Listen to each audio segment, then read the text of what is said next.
This talk is about computer-generated designs for hand-woven fabrics. I'm Rebecca Ravenoak. It's August 2020, I hope. And that's my Twitter handle / handle on all over the internet. So if you want to track me down, that's a good place to start. I can't click the plus button. Okay, hello. Introductions. This is me. I'm Rebecca. I am a weaver. You can see me at my loom, one of my looms at least, in the middle picture there. And the thing I'm talking about today is the picture on the right, that kind of crazy looking piece of fabric. It was a project I worked on at a maker fair where I brought my loom, I set it up, and I had people sort of generate patterns and I would weave them as they would go. So I would weave a little bit and I would do a transition row and I would weave a little bit. And it's a really cool piece and it's one of my favorites, even if it's full of mistakes and super problematic in like not being a good piece of fabric, but it's a really cool piece to show off. Things about me. I really like generative art, which is how I got into this particular kind of weaving. I also make Twitter bots, I make computer art, and generative art for me is just kind of like I set up sort of a system on a computer and then I let it run for a while and I find out what it makes. And I'm always surprised at the stuff that I get out of it, and it always makes me really happy. So that's what I'm talking about today. This is not what I'm talking about today, but this is some background that's useful. I am a software engineer in my day job. So I really enjoy building just little tools that solve problems in weaving for me. So like the tool on the right here, labeled Swedish Kitchen, was for a class I took that was like, you can make all of the textiles in your kitchen on one, you set your loom up once with whatever stripes you want. And this was the default set of stripes that they gave me, and those are not really my colors. So I built a little tool that let me switch out the colors with other colors and make up a new colorway for these towels. And so I sent this to everyone in the class and everyone sort of came up with very, very different towels. And it was really cool to see all of the different varieties of things that people came up with when you give them the tools to do that. But the manual way of doing this is you have to get all of your yarn samples and you wind them on a card and you have to make sure the stripes are carefully proportioned, and it's just a lot of work and I'm really lazy. So that's why I built this. And hopefully at some point the effort I put into building it pays off and less manual work that I have to do otherwise. The tool on the right is procedurally generated inkle or small bands. An inkle loom is a loom specifically for making these narrow bands. You can use them for belts or guitar straps or not suitcases, shoelaces. But they're kind of specialized. And so what I did is I took a bunch of patterns that I knew about from another artist who specializes in these inkle bands. And I made sort of a little language using the tools I use for Twitter bots. There's a library called Tracery that lets you define a grammar. And so basically you can say, every time you see one particular word, you're gonna follow it with another word. And so I generated a whole bunch of patterns based on that. And I have a lot of fun just like sitting somewhere and clicking the refresh button and seeing what comes up. I think it's the same kind of monkey brain thing that means social media works really well, because you click on it and refreshes and like, oh, it was something new to be outraged about. But instead of being outraged, you're like, oh, this is pretty, I love this. So those are some of the other tools I built for weaving, but the one I'm talking about today is what I call the blocks tool. Some weaving vocabulary. I'm sorry that this is like the complete opposite of the last talk, where it's like, you don't have to be super crafty and you don't have to like have a big background in things. Weaving is kind of ridiculous in how much sort of setup work there is before you do anything. So a block in weaving is a special word.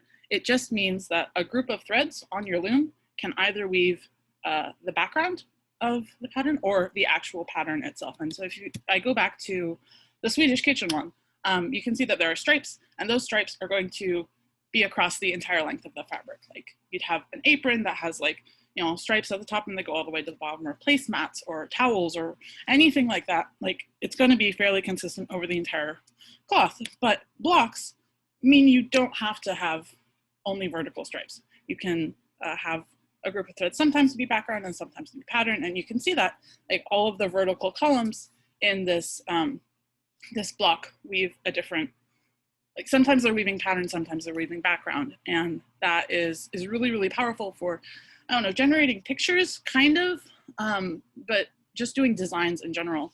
It's really handy to be able to turn something on and off individually. So the way this block tool works is it generates a random number. That's where the computers come in. It's a very large random number because this is a 6x6 square. So technically there are 36 bits that can be on or off. That's 2 to the 36, which is a very large number. But computers are great at large numbers in binary. So it generates a number. It draws it in binary. So all of the black boxes represent a 1. All of the white boxes represent a 0. And then I reflect it horizontally and vertically, and I add repeats to sort of spread the pattern out across the rug. And those aren't shown here because it would be difficult to show them on the screen.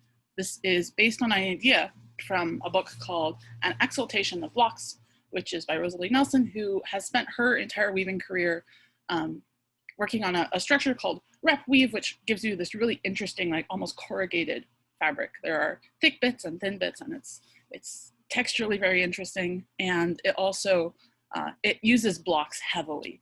You can have, I'm pretty sure 1 block for every shaft on your loom. So if you have an 8 shaft loom, you can make 8 block rugs, and they can be incredibly complex. And I think that's really cool. Yes, I think that's everything about blocks. Let me jump to what do they look like in action. Here is that same block on my loom at the beginning of the series of rugs I wove on it. You can see it's a little bit distorted because of the angle of the photo, but you can see, you know, you've got the 3 corners filled in and then the stuff in the middle. And you can also see what I mean by like repeating it across the rug. And if you can see the rug in the background here, you might notice that it's the same pattern because I really enjoyed working on those rugs. So how are blocks made? There are sort of 3 factors that go into blocks in general and also weaving. There is the threading for how your loom is set up, what threads are on what shafts, and we'll talk more about that in a second. There is the tie-up, which is sort of how the loom is programmed almost. You'll see a picture of how I do that programming sort of inside the loom in a second as well. The tie-up sort of controls what treadles affect what shafts. And then there's the weaving part of weaving, which I think everyone thinks of when they're like, oh, weaving. It's not, you know, a process that takes hours and hours to set up. It's like when you sit down and you push the treadles and you throw the yarn back and forth. And that's sort of the final step in making these blocks, but there's all this preparation to do beforehand. So let's get into that. The first thing you do, you measure out a warp, which is just all of your long threads that are kept under tension on the loom. You can see that in the picture, that's the black threads going vertically. You measure that out and you attach it to the loom, and then you thread each end through a shaft. The shafts are like frames. They hold the warp threads and they move up and down as a unit. So one shaft can move all of the threads on shaft 8 up or down, however. And that means that you can control the blocks independently. This pattern, because it has 6 blocks, 6 of the shafts are devoted to pattern blocks, and so I can move them up and down to decide which of, if I jump back to here, which of the black squares are going to be black and which ones are red on this piece of fabric. My loom has 8 shafts, and 2 of the shafts are used for tie downs, which create structurally stable fabrics. Because I don't know, if you look at this, it would be very difficult to have a fabric that that is stable with this, because there are such long floats. There are long sections where you won't have any black blocks to break up the flow, and so if you wove that normally without any sort of structural supports, it would have these really long loose threads, and they would constantly get caught on your feet, and it would not be a very good rug at all.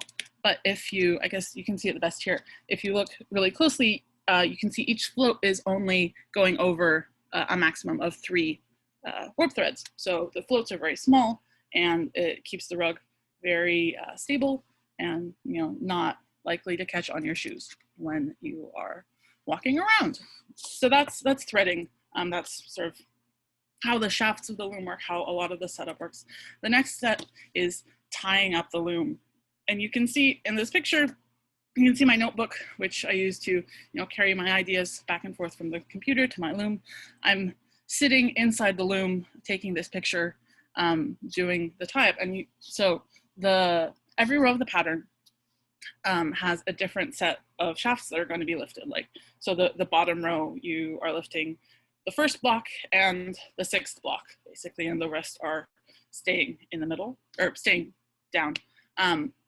And so that corresponds to a certain set of shafts will be raised. So like number 1 and number 6 will go up, and 2, 3, 4, 5 will all go down. And so I write out each of those combinations of groups of shafts, because those are going to be the rows that I want to be able to pick out when I am actually weaving it. So every unique set of shafts is attached to a treadle. These treadles, the foot pedals at the very bottom, are attached to the lambs, which are these long blocks that you're seeing with the beads on top. The lambs are levers. I don't know why they're called lambs. It's a weird weaving word. It's probably from the Vikings or something. The lambs will rotate up and down based on the lever, which is sadly out of shot, and that will raise and lower the shafts necessary. So that's kind of all the internal programming. Like the tie-up basically is the same for most, or the threading, sorry, is the same for most rugs using the same weave structure, but the tie-up is really where, you know, you can program in the pattern that you actually want.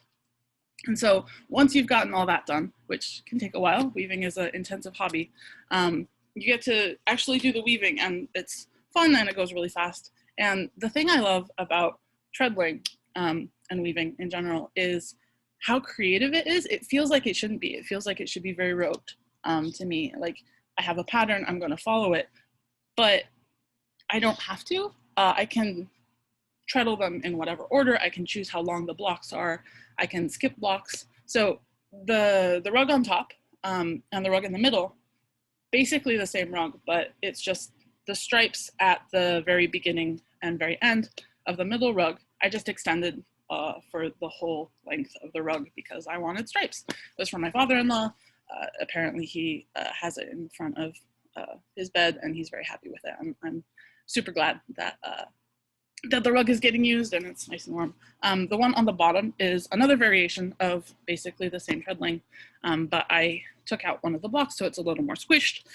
It fits the size of the rug a little bit better. That one was about 24 inches square versus the other two, which were about 24 by 36. And so I just really enjoy all of the different things I can do with treadling, all of the different things that, like, I guess the thing that makes sense is if we go back to the very early, the piece I showed at the very beginning. I've got it right here. Like, you can see how different the patterns are, like how much they change. And part of that is I wove this on a loom without treadles. I just have, you know, individual levers for the for each shaft, and so I didn't have to tie it up differently in between. But you can see the stripes of the pattern, but you can also see the stripes in between, and that's where I was just like messing around and trying new stuff. And those are probably some of my favorite parts of this, like all of the little transitional details where, you know, it's like, oh, well, what if I do this and this and this? And I really enjoy that. For something that takes so much to set up, it's great to be able to like really experiment and do a lot of different things with the treadling instead of, you know, being locked into, you know, one specific thing. So I think that's all my slides. This is a picture of my cat taking a nap on the loom because she's rude and terrible. She's not supposed to do this. I'm sure you can tell that she's kind of weighing it down, but it's her favorite place to sleep. So I thought I would share that with all of you. That's it for my slides. I'm happy to do questions on Discord. I'm a little bit better in writing than I am trying to talk for long periods of time. So I will go ahead and stop sharing, and then we can go to the next talk. So thank you, everyone. I hope you learned something cool about weaving and are excited about that.